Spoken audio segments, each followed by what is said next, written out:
म जानकारी गराउन चाहन्छु। मुख्य कुरा त 2008 मा 450 वर्षीय राजतन्त्रको अन्त्य भयो। अर्को महत्त्वपूर्ण कुरा मङ्गोल नेसनल अर्गनाइजेसनले निर्वाचन आयोगबाट दर्ता पायो। र अर्को के भयो त भन्दाखेरि 2008 मा दक्षिण अफ्रिकाको अफ्रिकन नेसनल पार्टीको नेता नेल्सन मण्डेलालाई अमेरिकाले आतंकवादीको सूचीमा राखेको थियो। उसको पार्टी र उनलाई नै दुवैजना, यो तपाईलाई थाहा नहुन सक्छ। उता अफ्रिकन नेसनल पार्टी कांग्रेसको चाहिँ सरकार भइसक्यो दक्षिण अफ्रिकामा।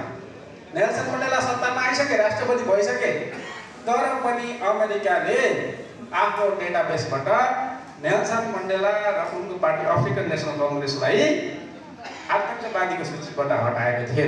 यो तपाईलाई थाहा छैन होला।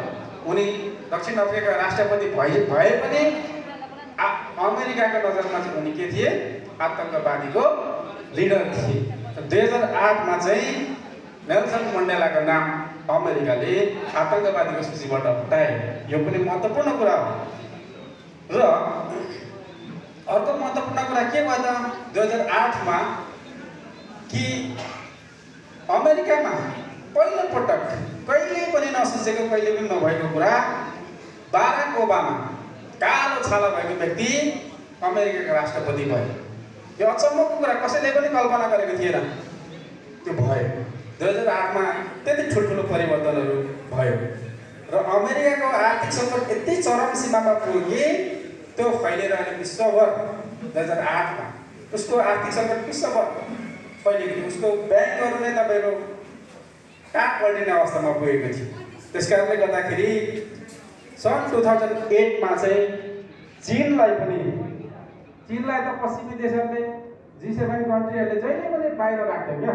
जहिले पनि बायस गरेर उसलाई चाहिँ बायस यहाँनिर जसरी यहाँनिर नेपालको राजनीतिक दलहरूले मङ्गोल नेसनल अर्गनाइजेसनलाई जहिले पनि बायस गरेर अगाडि बढ्छ नि र मुलुक दुर्घटनामा जान्छ नि, ठ्याक्कै विश्व ग्लोबली हेर्दाखेरि G7 कन्ट्री पश्चिमा देशहरूले चाहिँ चीनलाई जहिले पनि बाहिर राखेर उनीहरूले मात्रै विश्वको नेतृत्व गर्न खोज्थे। तर 2008 मा आएर यस्तो खालको सङ्कट देखा पर्यो कि त्यो चाहिँ पश्चिमा देशहरूले थाम्नै नसक्ने परिस्थिति सिर्जना भइसकेपछि सन् 2008 मा चाहिँ G20 देशहरूको एउटा सम्मेलन बस्यो र त्यो सम्मेलनमा चाहिँ चीनलाई पनि त्यसको सदस्यता प्रदान गर्ने मात्रै होइन, चीन सदस्य मात्रै बन्ने होइन, तपाईँको G20 देशहरूको चाहिँ प्रमुख साझेदार बन्ने, त्यो पनि ऐतिहासिक काम भएको छ 2008 मा।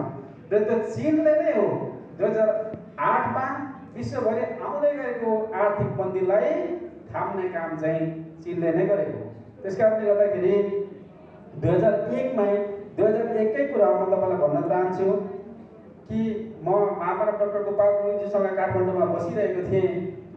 सानो टेलिभिजन थियो उहाँकोमा, माथि टेलिभिजनमा विभिन्न दृश्यहरू आइरहेको थियो। तर मुनि तपाईँको अक्षरमा चाहिँ के लेखेको थियो भने 2001 मा चीनलाई पनि WTO वर्ल्ड ट्रेड अर्गनाइजेसन विश्व व्यापार सङ्गठनले सदस्यता प्रदान गर्यो 2001 मा। त्योभन्दा अगाडि थिएन। चीनले आफ्नो सामानहरू विश्व बजारमा बेच्न पाउँदैन थियो, संसारभरि उसले बेच्न पाउँदैन थियो। तर 2001 मा आएर चाहिँ चीनलाई पनि त्यो वर्ल्ड ट्रेड अर्गनाइजेसनको चाहिँ सदस्यता प्रदान गर्यो। त्यो तल लेखिएको थियो, सानो अक्षरमा लेखिएको थियो। त्यो कुरा चाहिँ मैले महामानव डाक्टर गोपाल गुरुङजीलाई सुनाएँ त्यतिखेरै कि अङ्कल, चीनलाई पनि वर्ल्ड ट्रेड अर्गनाइजेसन के भन्छ यसलाई नेपालीमा विश्व व्यापार सङ्गठनको चाहिँ सदस्यता प्रदान गरेछ भनेर मैले सुनाउँदाखेरि उहाँ झसङ्ग हुनुभयो। झसङ्ग भएर उहाँले एकैचोटि के भन्नुभयो भने उसो भए अब त्यस्तो विषय त हुँदैन भन्नुभयो क्या। म छक्क पऱ्यो। मैले सोचिरहेको छु कता उहाँले एकैचोटि भन्नुभयो उसो भए अब त्यस्तो विषय त हुँदैन भनेर भन्नुभयो क्या। भनिसकेपछि तपाईँको चीनलाई बायस गरेर अगाडि बढेको भए संसार चाहिँ भन्नुहोस् कति विकराल स्थितिमा पुग्ने रहेछ भन्ने कुरा तपाईँ हामीले कल्पनै गर्न नसकिने कुरा थिए।